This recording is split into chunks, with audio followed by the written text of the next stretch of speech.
nunca no tenía previsto ser enterrado allí, empezando por ahí. Punto número 1. El segundo, no se hizo a mayor gloria de ninguna dictadura, ni de ningún fascismo, ni de ningún régimen político. Se hizo precisamente como un lugar para conmemorar y recordar lo que había sido la guerra civil y servir no solo para honrar a los muertos de los dos bandos, sino para recordar a los españoles lo que había sido aquello. Allí están enterrados gente de los dos bandos, en un número muy parecido, por cierto. O sea que lo que tiene de positivo y de distinto en relación con otros monumentos parecidos es que es un lugar de concordia, por más que se hayan empeñado en presentarlo de otro modo. Y el que no lo sepa, que se vaya a los decretos fundacionales del Valle, y ahí está dicho expresamente por el propio Franco, que firma el decreto por el que se constituye la fundación de la Santa Cruz del Valle de los Caídos. El New York Times publica, el día de la inauguración del Valle de Madrid, que Franco tendía al bando derrotado el ramo de olivo. O sea que no había ninguna duda al respecto. Ha sido después, mucho después, cuando a base de manipular la realidad histórica han llegado a construir este mito que ya parece consolidado, pero que es un auténtico mito intencionado, desde luego, que no tiene la menor base. Así. A José Antonio lo llevaron allí cuando se inauguró el monumento. Franco no tenía previsto, insisto, enterrarse allí. Eso fue un decreto que firmó el rey, precisamente Juan Carlos I, en los primeros momentos de su reinado. Esos reconocen que habían tenido que cumplimentar una instancia solicitando su traslado al Valle de los Caídos. ¿Por qué pedían ir allí? Pues evidentemente porque las ventajas eran enormes. En primer lugar, lo que yo me he encontrado, entre otras cosas, en el archivo, es que cobraba lo mismo un preso libre que un trabajador penado. Porque allí hubo mitad y mitad. Hubo algunas épocas en las que había incluso más libres que penados. Es más, de 20 años que duraron las obras, presos solamente trabajaron allí durante 7, es decir, menos de la mitad de los años que duró la obra. Empiezan en el 40, en el 43 ya van los primeros presos, y en el 50 no hay presos porque se ha indultado ya a los últimos que quedaban ahí. O sea que vamos a desmitificar, hay muchos más libres que penados en el Valle. Primero, cobrar lo mismo, que no está mal, que cualquier trabajador del ramo correspondiente, porque había un fichero según la formación profesional o la trayectoria de los presos. Entonces, según las necesidades de las obras, se iban colocando más o menos de un ramo o de otro, ¿no? Cobraban lo mismo. Empezaron redimiendo 2 días. ¿Por cada día trabajado? Por cada día trabajado, y acabaron redimiendo 6. Pero es que además se les contabilizaban las horas extra, si querían hacerlas, los destajos, si los hacían, los días que no trabajaban, como los domingos, las bajas por enfermedad se contaban como días trabajados también. Pero si ya hablamos de ventajas, está, por ejemplo, el poder llevar a las familias. En el Valle hubo unos destacamentos penales, unos poblados, donde vivían los presos, los libres, y en muchas ocasiones las familias de presos y de libres, donde, por cierto, no hubo el menor roce entre ellos. Lo pedían, llevaban a la familia a veces iba de visita y otras veces se quedaba. ¿Y vivían con el preso? Sí, sí, en la casa del preso. En esas casas, bueno, las familias que vivían ahí, te encuentras con casos tan llamativos como presos o libres, pero más presos, que habían llevado allí a niños, tenían niños en acogida, cuyos padres eran libres y vivían fuera del Valle. Pero siempre explican que los tienen ahí para repartir las cargas familiares. Siendo así que eran situaciones precarias las de las familias, tenían algún sobrino o nieto en su casa. En verano, la población del Valle se disparaba, porque venían a pasar las vacaciones.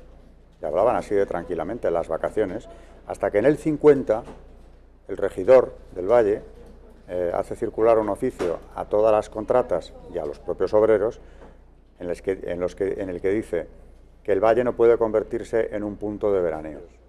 La única limitación que se les pone a partir del 50, que antes no había ninguna, era que expliquen y soliciten la estancia de las familias. Y empiezan a escribir. Entonces, por ejemplo, hay un caso, uno de aquellos trabajadores que había sido preso, Juan Solomando, en ese verano del 50, pide 4 pases distintos para ir trayendo a una hermana, a un cuñado, 4 sobrinos. Después a otro cuñado que viene a recoger al niño que vive con él, que lo tienen en acogida, y viene a buscarlo y se queda unos días ya de paso en el Valle. Y después de haber pasado por ahí 3 grupos distintos, ya en septiembre pide también la estancia de su suegra, que también se le concede. Al acabar la guerra se forman unas comisiones de revisión de sentencia, para revisarlas de los consejos de guerra. Y por esas comisiones quedan conmutadas la friolera de 16.300 penas de muerte, que no se van a cumplir, y se convierten en la pena inferior en grado, 30 años de prisión. De esos 30 años, que son los que empiezan a llegar al Valle, todos con delitos de sangre, yo no he visto ninguno que tuviera 30 años de cárcel que no tenga delitos de sangre. Y no estoy hablando de muertos en combate en la guerra, por supuesto no me refiero a eso. De retaguardia. La retaguardia. Y ahí están los consejos de guerra, que también he publicado en mi libro alguno de ellos. Algunos de estos presos tenían 2 penas de muerte y más, por lo que habían hecho en retaguardia. Bueno, pues de esos 30 años que les habían caído y venían de penas de muerte, algunos en 6-5 años habían redimido la condena. Y en el 50, el arquitecto Diego Méndez ya le pide a Franco que aquellos últimos presos que aún había en el Valle sean indultados, porque eran pocos y tampoco tenía sentido. Y Franco dice que adelante. La historia es que muchos de estos, siendo libres, se quedan allí y siguen trabajando hasta que ya no había absolutamente nada que hacer. Ninguno fue allí forzado. No hubo trabajos forzados, no hubo esclavos, no hubo nadie que no trabajara cobrando. Pero a los presos y a los libres, por supuesto, pero no hubo ningún preso que no cobrara, no hubo ninguno que no redujera su condena. Y aparte de colocarles, que algunos por supuesto se colocaron, se les ofrece la oportunidad de una vivienda en Madrid por un precio simbólico de alquiler. Viviendas protegidas, claro. Y se apuntan en la lista a los que quieren. Y por ese procedimiento muchos de los presos acaban viviendo en viviendas de protección oficial en la capital de España, después de haber estado en el Valle, pues algunos desde el 43 hasta el 50 y tantos. No he hablado de la escuela, a la cual asistían los hijos de los presos, los de los libres, los de los funcionarios de prisiones que vivían allí, todos juntos. El maestro de la escuela, Gonzalo de Córdoba, que había sido un preso republicano, con una trayectoria también que recojo en el libro, acabó siendo el maestro. A ese lo sacaron de la cárcel, le ofrecieron ir al Valle como maestro, es decir, ejercer su profesión en el Valle, pero naturalmente cobrando. Y sigue siendo maestro, pero ya allí. Todos ellos, por cierto, acabaron el bachillerato en el Instituto San Isidro de Madrid. Los traía Gonzalo de Córdoba, el maestro los traía a examinarse. Todos acabaron el bachillerato. Y de aquellos que yo he podido seguir la pista, de los que he podido, han ido a la universidad después. Hubo otra escuela para pequeños, los que estaban todavía en una edad preescolar del Valle. La amenaza de expulsión del Valle es constante. El que no cumpla la norma tendrá que irse de aquí. Eso estaban siempre con ello. Claro, un sitio, como se ha descrito, tan terrorífico, como ha dicho la leyenda negra, como es que hay que... ¿Usted se imagina que hubiera en Auschwitz la amenaza de sacarte de allí si no te portabas bien? Sí. Hombre, vivienda a salirte, la familia viviendo contigo, una escuela gratuita y obligatoria, bachilleres, muchos niños que en aquella España todavía no hubieran sido bachilleres, de ningún modo. Trabajos, muchos de ellos los primeros trabajos en el Valle mismo.